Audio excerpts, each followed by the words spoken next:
A lot of people said, oh, the Canberra was obsolete, old bomber, and it wasn't this, and it wasn't going to do the job. But it had three main attributes. It had a good fuel load, had a reasonable bomb load, and we could loiter up and down the coast quite a bit, which the American aircraft couldn't do.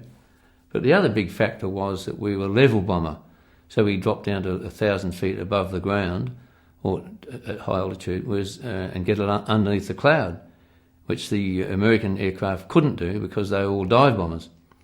But it took a lot of work to get the accuracy up and up and up, and we had to check out every aircraft and every bombing system on aircraft after every sortie, analyse the bombing results, and do it levelling the aircraft and making sure the level was right and everything was installed correctly, and honed the aircraft and the skill of the crews down to where we were dropping it, what's called a CEP, where 50% of the bombs would fall within 25 metres.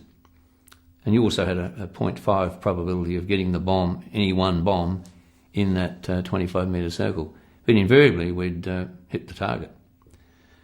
And that was bombing with forward air controllers down in the Fuktuhi province with the Australian Task Force group.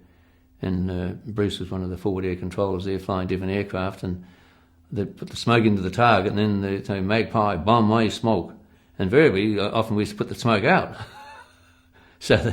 And one of the facts is, if you keep being so accurate on this target, with one single bombs that was, we'll have to go and get more rockets to mark the target. We'll run out of rockets.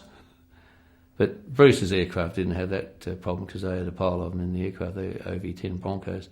But they were very accurate, and we could bomb in a stick along canal lines, which worked out extremely well, and it could vary the spacing between bombs from about 20 or 30 feet out to 500 or 600 yards if you wanted to, but we didn't normally do that, with instantaneous fusing and very, very accurate, which was good. But it wasn't as accurate in the hilly terrain because if it was flat terrain, it was very, very good.